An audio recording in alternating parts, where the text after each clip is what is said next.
चलिए तो आज हम लोग पढ़ेंगे क्लास 10 चैप्टर 1 वास्तविक संख्या, जिसको हम इंग्लिश में बोलते हैं रियल नंबर। क्या बोलते हैं? रियल नंबर, वास्तविक संख्या। तो क्लास 10 का चैप्टर नंबर 1 है, जिसमें आज हम लोग पढ़ेंगे वास्तविक संख्या, रियल नंबर। तो बहुत ही आसान है, जैसा कि आप लोग पहले ही जानते हैं कि रियल नंबर यानी कि वास्तविक संख्या किसे कहते हैं। तो वास्तविक संख्या सिंपल से आज से नहीं, बहुत हम 9th में पढ़े होंगे, पिछले का टाइप में पढ़े होंगे कि रियल नंबर क्या होता है। तो लिख तो नहीं रहा, बट बता दे रहे, सुन लीजिए। वास्तविक संख्या किसे कहते हैं? कहता है कि परिमेय संख्या और अपरिमेय संख्या को एक साथ रखने पर जो एक नया संख्या प्राप्त होता है उसे हम लोग वास्तविक संख्या कहते हैं। फिर से सुन लीजिएगा कि परिमेय संख्या और अपरिमेय संख्या को एक साथ रखने पर जो एक नया संख्या मिलेगा हमें, हम उससे क्या कहेंगे? वास्तविक संख्या कहेंगे। तो वास्तविक संख्या तो हम लोग जान लिए। वास्तविक संख्या जानने के बाद हम लोग इस चैप्टर में ज्यादा जरूरी था वास्तविक संख्या, वास्तविक संख्या परिभाषा जान लिए। बात होगी परिमेय संख्या, अपरिमेय संख्या, सम संख्या, विषम संख्या, भाज्य संख्या, भाज्य संख्या।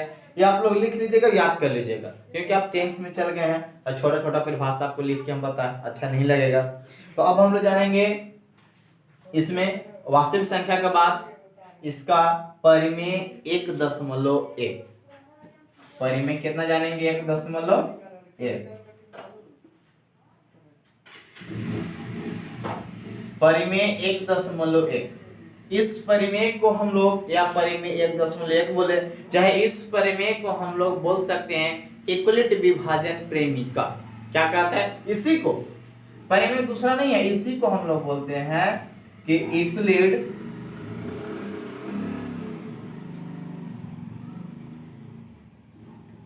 विभाजन प्रेमिका। परिमेय 1.1 को ही बोला जाता है इक्वलिट विभाजन प्रेमिका। ये अलग नहीं होता है। यदि हम लोग इक्वलिट विभाजन प्रेमिका बोले या फिर हम लोग परिमेय 1.1 बोले, दोनों एक ही है, दोनों में कोई अंतर नहीं है।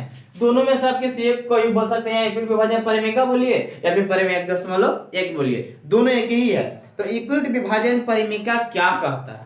पहले हम लोग इस कथन को लिखेंगे, कथन को समझेंगे, फिर इसको सिद्ध करेंगे। कहा जाता है कि परिमेय को सिद्ध कर सकते हैं, लेकिन अभिगृहित सिद्ध होता नहीं। आप लोग 9th में पढ़े होंगे, अभिगृहित आता था, लेकिन 10th में क्या है? ये परिमेय है। तो हम लोग इक्वलिट विभाजन प्रेमिका को सिद्ध करेंगे। पहले लिख लेते हैं। अब इक्वलिट विभाजन प्रेमिका कहता क्या है, एक बार हम लोग सुन लेते हैं। इक्वलिट विभाजन प्रेमिका कहता है कि वैसी संख्या, बहुत ही आसान तरीका से, यदि आपके पास बुक है तो आप बुक में भी देख सकते हैं कि विभाजन परिमिका क्या है। कहते हैं कि दो धनात्मक पूर्णांक, लिख दे आपको। कहता है कि दो धनात्मक पूर्णांक 1.1 बोले इक्वलिट विभाजन परिमिका बोलते रहे। कह रहा है कि दो धनात्मक पूर्णांक a और b दिए रहने पर ऐसे अद्वितीय पूर्ण संख्याएं q और r विद्यमान है कि a बराबर bq प्लस r। हम लोग को पता करना है कि a बराबर bq प्लस r होता है, यही हम लोग कहता है इक्वलिट विभाजन प्रेमिका। तो यहाँ पर हम लोग इसको हल्का सा ऐसा ही समझने के लिए सोल्व कर लेते हैं, सिद्ध कर लेते हैं ना। हमने बस ये भी आप लोग को समझने के लिए बना दिया जा रहा है ना। यहाँ पर लिख लेंगे कि माना कि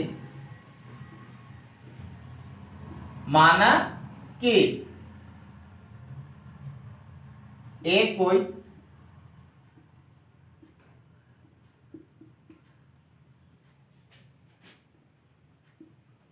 माना कि ये कोई धनात्मक, माना कि ए कोई धनात्मक पूर्णांक है न, बी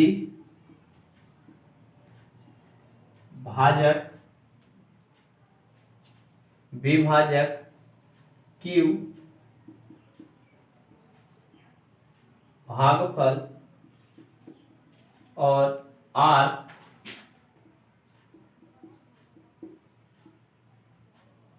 शेषफल है। तो माना कि ये कोई धनात्मक पूर्णांक है, b भाजक q भागफल और r शेषफल है, तो हम लिखेंगे कि a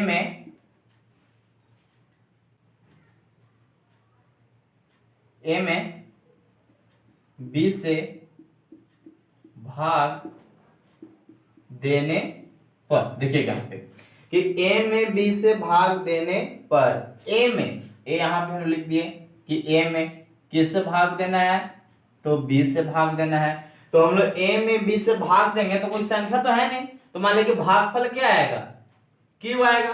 क्यू आएगा तो हम लोग जानते हैं कोई संख्या को लेकर फिर क्या करते हैं, घटाते हैं, तो घटाव कुछ आएगा तो बच कर क्या आएगा, शेषफल। तो हम इस शेषफल को क्या कहते हैं, आर कहते हैं।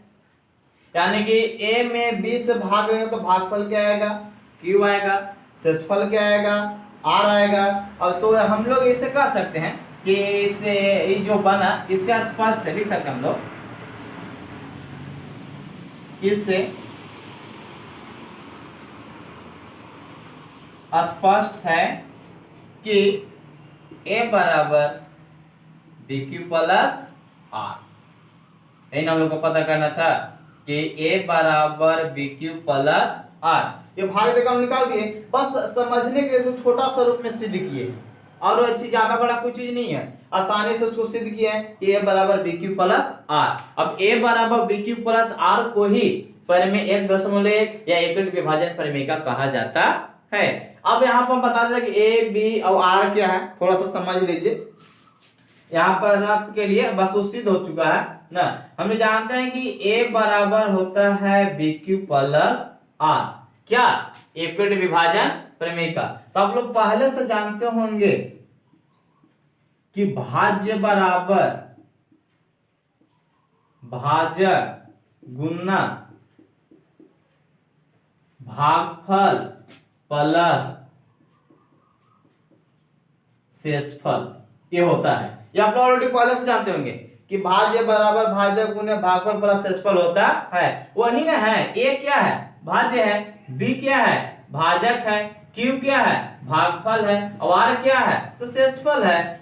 यही ना हम लोग सिद्ध किए हैं एकल विभाजन प्रमेय का कि ए बराबर बी क्यू प्लस आर। ये आज हम लोग पढ़े परिमेय 1.1 चैप्टर 1 वास्तविक संख्या का एकल विभाजन प्रेमिका, जिसको हमने आज सिद्ध भी किए, छोटा सा रूप में इसको जान भी लिए। अब हम लोग आगे पढ़ते हैं, इसके आगे है उदाहरण 1। अब उदाहरण 1 को पढ़ेंगे। चलिए अब देखते हैं उदाहरण 1, क्लास 10 का वही चैप्टर। अभी तुरंत आप लोग एकल विभाजन प्रमेय का बताया। अब हम लोग का पढ़ना उदाहरण 1। एग्जांपल है, कहता है कि 4052 और 12576 का एचसीएफ एकलिट विभाजन प्रेमिका का प्रयोग कर ज्ञात कीजिए। तभी तुरंत आप लोगों को बताएं क्या, एकलिट विभाजन प्रेमिका। तो एकलिट विभाजन प्रेमिका क्या होता है कि ए बराबर बी क्यू प्लस आर, यही ना बताया अभी तुरंत, जस्ट तुरंत इसको सिद्ध किया अभी हम लोग कि ए बराबर बी क्यू प्लस आर। इसी फॉर्मूला पर, इसी पर हम लोग को इनका क्या निकालना है, एचसीएफ। और आपको बता दें कि एचसीएफ और एलसीएम ना, एचसीएफ और एलसीएम निकालना बहुत ही आसान है। इस चैप्टर में हम लोग को दो ही चीज पढ़ना है, एक एलसीएम निकालना और दूसरा पढ़ना है एचसीएफ निकालना। तो एलसीएम एचसीएफ का आपको यदि फुल फॉर्म पता होगा तो अच्छा है, यदि नहीं पता होगा तो हम लोग वीडियो क्लास में एचसीएफ और एलसीएम का फुल फॉर्म लिख देंगे, आप लोग याद कर लीजिएगा। फिलहाल अभी क्वेश्चन लिखे थे, इसको बना लेते हैं, सोल्व हम लोग करते हैं इसको। सबसे पहले क्या करेंगे कि जब ध्यान से देखिएगा बहुत ही आसान है एकदम, बस थोड़ा सा दिमाग लगाइए सब बन जाएगा। सबसे पहले दो को संख्या दे ले रहेगा, ये दोनों संख्या में बड़ा और छोटा का साइन लगाएंगे। तो पहले हम लोग का है 4052 और कितना है तो 12576। अब बताइए दोनों में से बड़ा कौन होगा, तो 12576। सिंपल सी है, क्योंकि एकदम आसान है। तो एकदम हम लोग इधर का साइन लगा लेंगे, इधर का साइन लगा लेंगे ना, लिखेंगे कि अब जो बड़ा होता है वो होता है ए, क्या होता है ए, और जो छोटा होता है वो क्या होता है बी। बहुत ही आसान है, यानी कि ये हो गया ए, अभी हो गया बी। तो लिखेंगे कि इसलिए क्या, तो एकलिट विभाजन से ना बोला है हम लोग को, यहाँ पर लिखेंगे ना कि इसलिए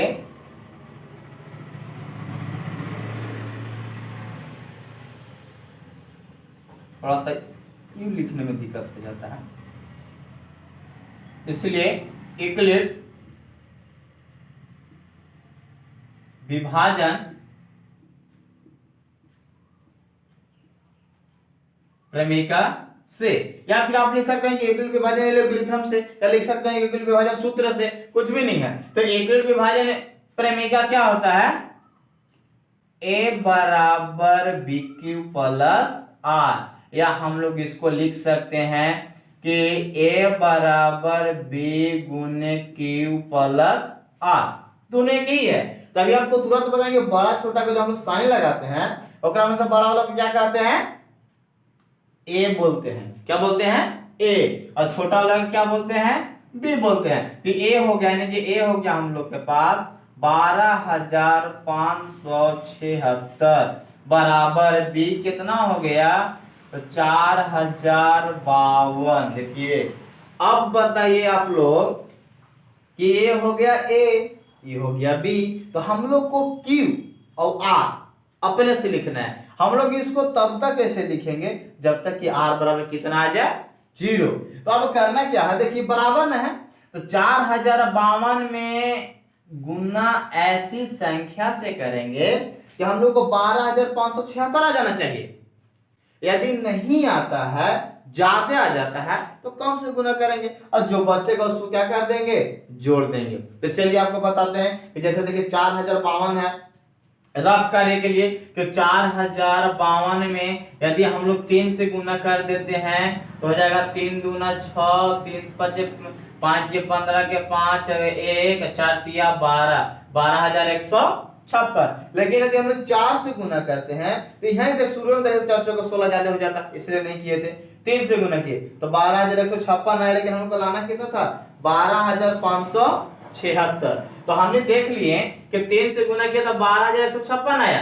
तो हम लोग को 12,576 लाने के लिए इसमें कितना जोड़ेंगे कि 12,576 आ जाएगा। सिंपल सी बात है कि 12,576 में से 12,156 घटा दीजिए, 6 में 6 का 0, ये बचेगा 2, ये बचेगा 4, कट 420। कितना आया, 420। तो गुना कितना से करेंगे, 3 से। देखिए सब बहुत आराम है, तो आसानी से समझिएगा। गुना कितना से किए, 3 से। तो 4,052 में 3 से गुना किया तो 12,156 आया, प्लस आर है ना, शेषफल जोड़ना है ना, तो शेष कितना जोड़ेंगे कितना आ जाएगा, तो 420। देखिए यही हम लोग करना है, हर एक स्टेप में यही करते जाना है। ये तब तक करेंगे जब तक यहाँ जोड़ने पर 0 ना आ जाए।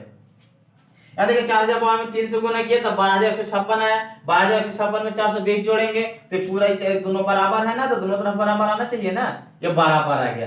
अब अगला स्टेप कि जो बी था अब वो ए हो जाएगा, यानी कि 4,052 बराबर जो आर था वो क्या हो जाएगा, बी हो जाएगा, यानी कि 420। ध्यान समझिए, ये स्टेप को समझिएगा, सब में ही होगा ना। यहाँ पर है 4,052, तो 4,052 को हम यहाँ लिख दिए, 420 तो 420 को कहाँ लिख दिए यहाँ। अब जो प्रक्रिया इसमें हम लोग किए थे पुनः वही प्रक्रिया को हम लोग अब इसमें करेंगे, यानी कि अब हम लोग को यहाँ देखिए कि 420 में किसी भी संख्या 1 2 3 4 5 6 7 8 9 10 जितना आएगा गुना करके 420 ले आना है। यदि आ जाता तो बहुत बढ़िया, तो तुरंत में बन जाएगा। लेकिन जब उतना नहीं आता है तो इतना लाने के लिए जितना बच जाएगा उतना संख्या को लास्ट में क्या करेंगे, जोड़ देंगे। यानी कि जोड़ देंगे जैसे कि हम लोग इसमें अभी किए हुए थे।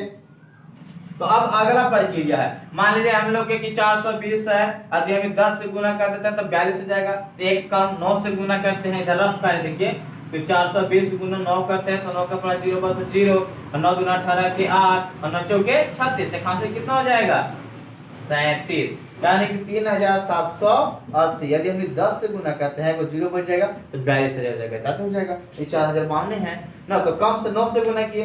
अब हम लोग को लाना था 4,052, 9 से गुना किया तो कितना है, 3780। लाना कितना है, 4,052। देख रहे हम कितना जोड़ेंगे कितना आ जाएगा, काट कर एकरा में से घटा कर जो बचेगा ओकरा में जोड़ देंगे, यानी कि 4,052 माइनस हो जाएगा 3780।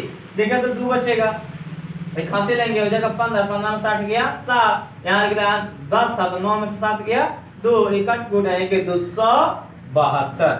गुना कितना से किया हम लोग, 9 से, जोड़ना कितना होगा तो 272 जोड़ दिए ना।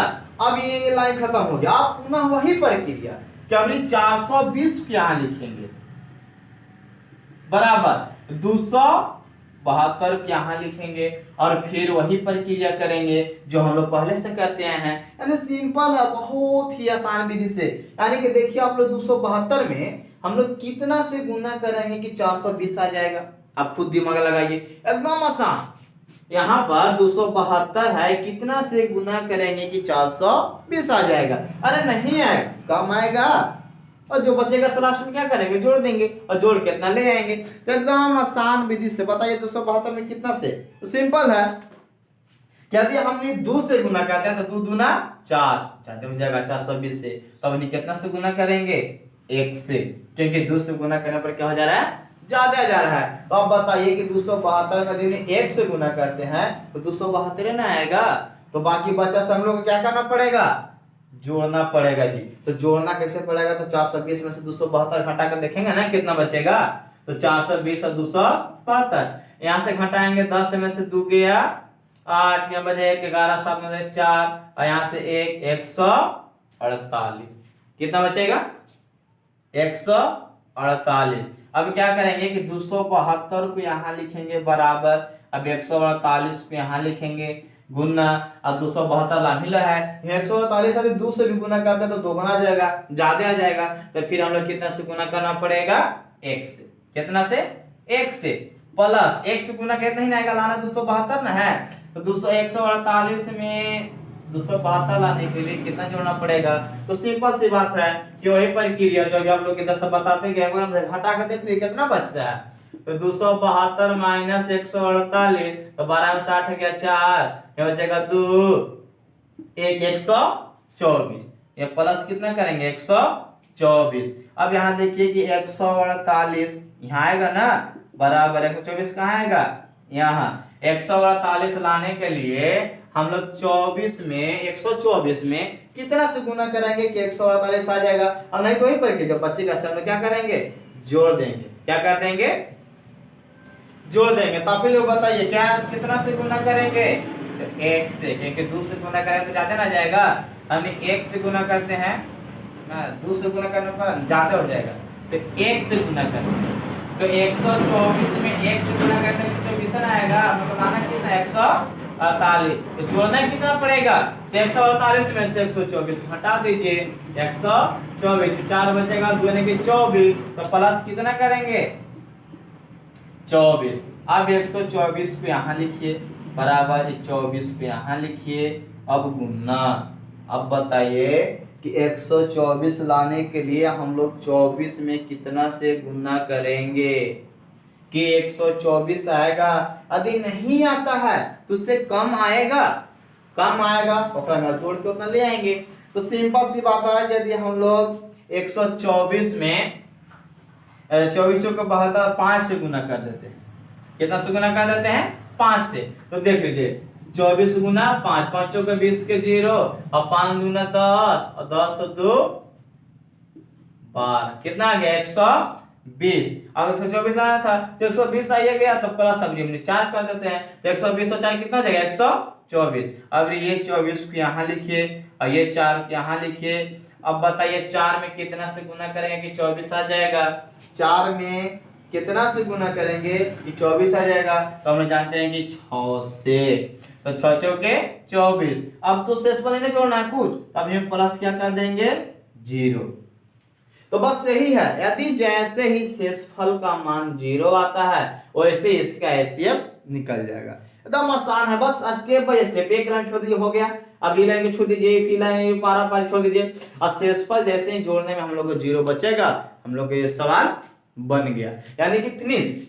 यानी कि ये जो आया यहाँ ध्यान दीजिएगा 4, इसका ये क्या कहलाएगा, एचसीएफ कहलाएगा। बहुत लोग पूछते हैं कि सर हम तो 6 से गुना किए हैं तो 6 ना होना चाहिए, तो नहीं, जिस संख्या में गुना करते हैं वही संख्या इसका क्या होता है, एचसीएफ होता है। तो हम लोग यहाँ पर आसानी से इसको लिख सकते हैं कि अतः, इसके नीचे लिखिएगा कि अतः ना कितना था 4052 और कितना था 12576 का HCF बराबर 4। ये क्या हो जाएगा आंसर। सिंपल से एकदम आसान भाषा में हम लोग उसको बना सकते हैं। तो ये आपका रहा एग्जाम्पल है। यदि थोड़ा सा भी इसको समझने में दिक्कत हो तो आप हमें कमेंट में बताइए, हम आपको फिर से समझाएंगे। चलिए अब आगे है उदाहरण 2। हम लोग रेगुलर विभाजन प्रमेय पढ़े, उसको सिद्ध किए। उदाहरण 1 पढ़े, अब पढ़ा था उदाहरण 2। उदाहरण 2 क्या कहता है समझिए। इसमें सब थ्योरिकल है, यानी कि ज्यादातर हिंदी में लिखने वाला ही है। ऐसा लगता ही नहीं कि हम लोग मैथ पढ़ रहे, जैसा लगता है कि साइंस का परिभाषा पढ़ रहे हैं आराम से एकदम। अब देखते तो जाइए आगे, एकदम और आसान आसान आते जाएगा। करेंगे दर्शाइए कि प्रत्येक धनात्मक समपूर्णांक टोक्यू के रूप का होता है तथा प्रत्येक धनात्मक विषम पूर्णांक टोक्यू प्लस 1 के रूप का होता है, जहां क्यू क्या है, पूर्णांक है। सिंपल से आसान है। हम लोग इसको थ्योरिकल है, लिखने वाला चीज है, तो हम इसको बना सकते हैं, सोल्व कर सकते हैं। एकदम लिखना है, यहाँ पर लिख लेंगे कि माना कि ए लेते हैं हम लोग। यहाँ पर एक जगह पर एक्स वाई जेड और कोई संख्या ले सकते हैं, लेकिन अपना अपना मानना जाता है। आप जो चाहे वो मान सकते हैं। हम लोग ये मानते हैं कि माना कि ए कोई धनात्मक पूर्णांक है, यार हो ना। मान लिया माना कि ये क्या है, धनात्मक पूर्णांक है और b बराबर 2 की कर है ना, तो b बराबर कितना है, b बराबर 2 है। q भागफल और r शेषफल है, ये हम लोग मान लिए। माना कि कोई धनात्मक पूर्णांक है, b बराबर 2 दिया हुआ है, q भागफल है और क्या है, शेषफल है। लिखेंगे कि इसलिए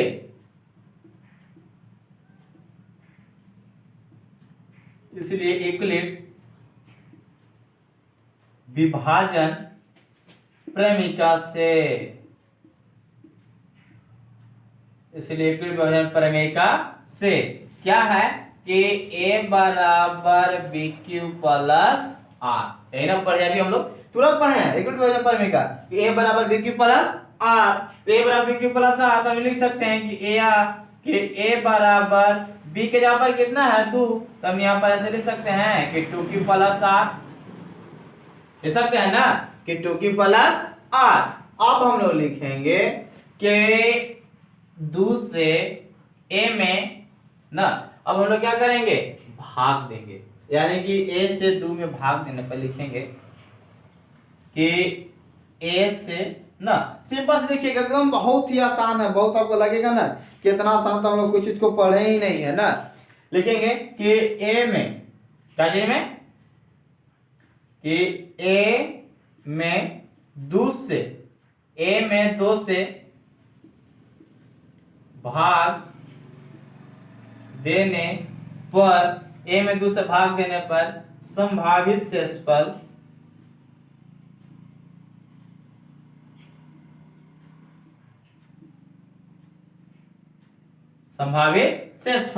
a में 2 से भाग देंगे, संभावित शेषफल क्या बचेगा, 0 1, है ना, बचेगा 0 और 1। तो 2 आ नहीं सकता, क्योंकि 2 में 2 से भाग देंगे तो कहीं 2 आएगा, तो जो भी जाए 5 रहेगा तो 4 तक शेषफल रहेगा, 3 रहेगा तो 2 तक आएगा, तो हम लोग 2 तक चाहिए, तो शेषफल कितना आएगा, 0 और 1। तो यहाँ पर लिखेंगे जब शेषफल हम लोग 0 और 1, तो शेषफल का मान कहाँ बैठाएंगे, यहाँ बैठाएंगे। लिखेंगे कि इसलिए ना कि a बराबर 2q प्लस r का मान शेषफल कितना आया, 0, तब कितना लिखेंगे, 0। फिर यहाँ पर a बराबर 2q प्लस r, आप कितना मान रखेंगे, 1, तो 1 बैठा दिए ना। लिखेंगे कि यहाँ a बराबर 2q, क्योंकि प्लस 0 किए हैं तो 0 करने से कोई फायदा नहीं है। लेकिन यहाँ की a बराबर 2q, एक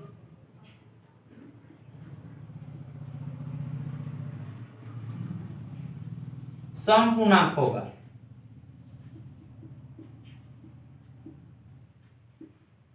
समपूर्णांक होगा, क्योंकि 2 एक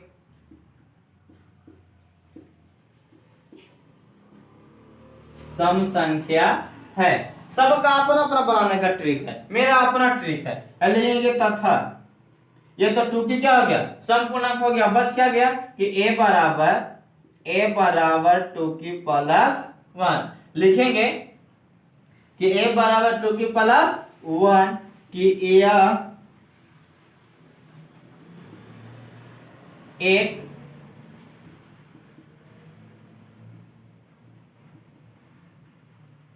विषम पूर्णांक है, क्योंकि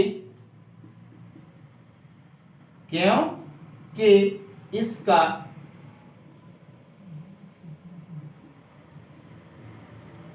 शेषफल एक विषम संख्या क्या है, विषम संख्या। हम आपको बता दें एक बार याद के लिए कि जो हम बता रहे हैं सबका अपना अपना तरीका होता है, मैथ बनाने का अपना अपना, सब एक जैसा बना सकता नहीं है, क्योंकि मैथ है, सॉल्यूशन अच्छा होना चाहिए, सॉल्यूशन सरल और आसान होना चाहिए। तो सबका अपना अपना तरीका से इसको सोल्व कर सकता है। हम ऐसे लिखें, कोई और कैसे भी लिख सकता है।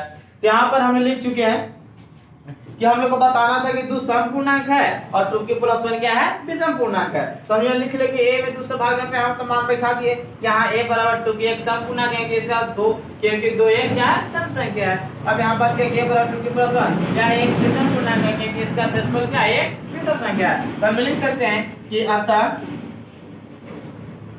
क्या 2 की ना 2 की a अतः कोई भी ना, हाँ अच्छा से लिख देते हैं कि अतः कोई भी धनात्मक समपूर्णांक ना पूछ रहा था, धनात्मक समपूर्णांक 2 क्यूब तथा धनात्मक विषम पूर्णांक 2 की प्लस 1 के रूप में होता है। ये क्या हो जाएगा, आंसर हो गया। एकदम बहुत ही आसान विधि से हम आपको बोले कि सब इसमें थ्योरिकल है, ज्यादातर लिखने वाली भाषा है, तो लिखने वाला भाषा को हम आराम से ऐसे लिखकर बना सकते हैं। चलिए अब हम लोग पढ़ते हैं एग्जाम्पल 3 ना। कहा था कि दर्शाइए कि एक धनात्मक विषम पूर्णांक 4q प्लस 1 या 4q प्लस 3 के रूप का होता है, जहां q क्या है, पूर्णांक है। तो एकदम इससे पहले क्वेश्चन बना ना, उदाहरण दूं, एकदम सेम टू सेम वैसे ही क्वेश्चन है, बस इसमें कहा दिया 4q प्लस 1 और 4q प्लस 3, तो एकदम सेम टू सेम वैसे ही बनाएंगे हम लोग, वैसे ही मानेंगे ना। देखिएगा आराम से एकदम सब बन जाएगा। वही लिखेंगे कि माना कि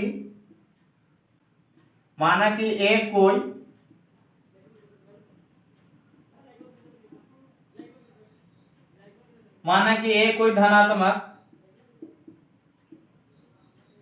पूर्णांक है, b बराबर 4 क्यों ना करा, तो b बराबर कितना हो जाएगा 4, b बराबर कितना है 4 q भागफल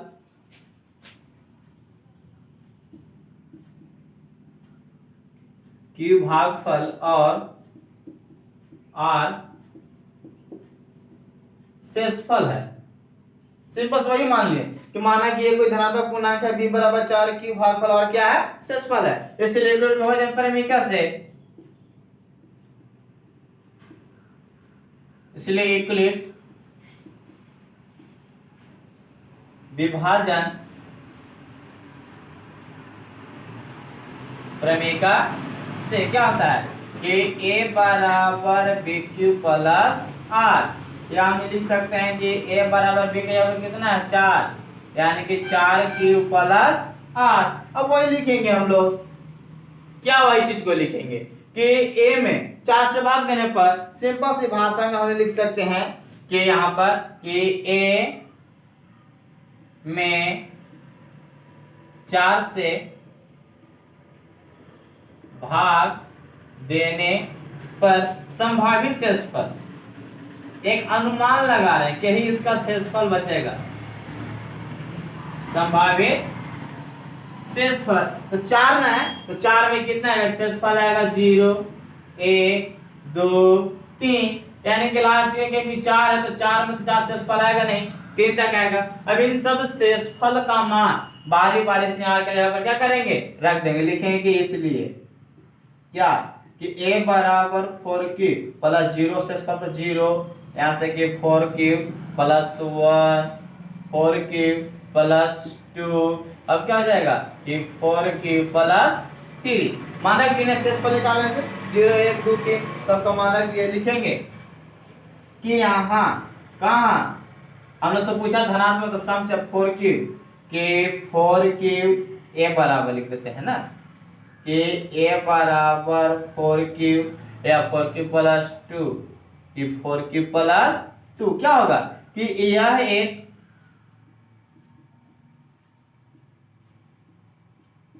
समपूर्णांक है।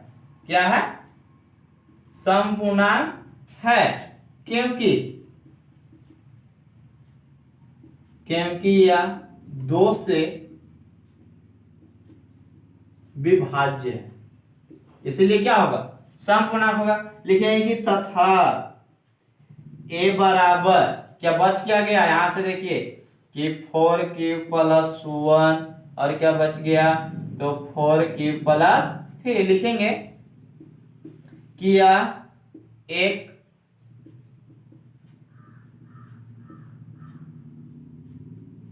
विषम पूर्णांक है, क्योंकि इसका शेषफल एक विषम संख्या है, विषम संख्या है। यहाँ पर देखिए इसको हम छान के सम को 4 प्लस 2 है क्या सम संख्या, क्योंकि 2 या 2 से विभाज्य है, ये 2 से विभाज्य तो है लेकिन एक शेष बच गया। देखिए शेष बच गया है ना, इसमें 1 बच गया, इसमें 3 बच गया, तो ये था ये बराबर 4 प्लस 1 4 प्लस 3 लिया, ये क्या है विषम पूर्णांक है कि इसका शेषफल क्या है, इसका शेषफल एक विषम संख्या है, यानी कि शेषफल एक विषम संख्या है। 3 भी क्या है विषम संख्या, लिख सकते हैं हम लोग की। अतः कोई भी धनात्मक विषम पूर्णांक न 4 प्लस 1 या 4 प्लस 3 के रूप में होता है। यही क्या हो जाएगा आंसर हो जाएगा। सिंपल सी भाषा में देखा जाए तो एकदम ये थ्योरिकल है, यानी कि अभी तक हम लोग को मैथ जैसा महसूस ही नहीं हुआ है जी। अभी जितना लग रहा है सब लग रहा है कि सर तो सब लिखने वाला है, तो हाँ ये लिखने वाला ही है। आप यदि ध्यान से पढ़िएगा, ध्यान समझिएगा और लिखे वाला को समझ जाइएगा तो किसी भी प्रकार का कोई दिक्कत नहीं होगा, बस ये लिखने वाला है। अब हम लोग आगे पढ़ेंगे उदाहरण 4 5 6 फिर प्रश्नावली स्टार्ट करेंगे। फिलहाल आज के लिए इतना ही।